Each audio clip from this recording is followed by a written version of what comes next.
CEOs and leaders in the various sector arriving in the vicinity of the much talked about, never seen of a kind project from a sub-Saharan country, and thus proudly Nigeria. Because we have the two. You have most likely heard about the Dangote Refinery somewhere in the outskirts of Lagos, but have perhaps self-generated images of what it really looks like. First off, aside the refinery project, heavy ancillary projects are being built simultaneously and have attained high percentage completion. The executives make their initial stop here, the export and import terminal of 8 lines to convey crude from the vessels arriving connected to a subsea pipe and products line for evacuation of refined product with one of the pipes measuring 48 inches. This is all built up from the scratch. Heavy concrete works, tons and tons of iron and cement. So is this the refinery? Of course not. Another drive is initiated to another location within the catchment, and it is a newly developed port. It became necessary to add a port to the refinery project because some of the components required for this 650,000 barrels a day refinery could not be brought in through any of the Nigerian ports owing to the tonnage and moving them beneath the Lagos bridges. The port here can berth vessels for import and export and already in use, certified and approved. Put together, this has become a part of the Dangote Refinery / petrochemical complex and fertilizer plant. This is the fertilizer plant also on the complex, constructed on a largely formerly swamp water covered area and now fortified with tons of piles and 64 million cubic of sand, built, operational and running. Came as a single piece, yeah. This came as a single piece? Yeah. Oh, yes. We'll show you in the video. They didn't. Apapa couldn't carry it. They had to use the river to bring it in. That's how we had to build. This week, the first local shipment of urea fertilizer will move into the market from this complex, and it's expected to boost food production. The buses can pick us up there. Then to the big masquerade, the world's largest single-train refinery, a 650,000 barrels per day production capacity, and the petrochemical plant, which will produce polyethylene and polypropylene. These are essential raw materials for plastics. Construction has advanced, projected to be ready first quarter 2022, which will finally put to rest this journey, which was contemplated 6 years ago and started 2 years after. To underscore the value addition to Nigeria and the global market, here are some statistics of this huge construction site.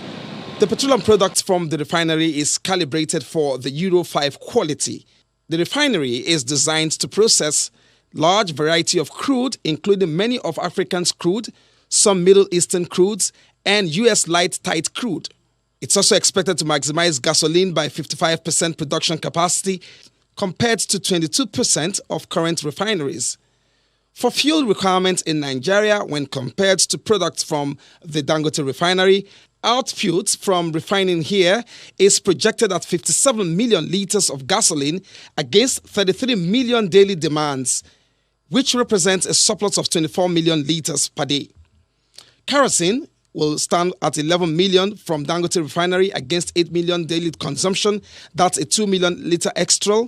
For jet fuel, 9 million against 1 million consumption daily in Nigeria, an excess of 8 million litres.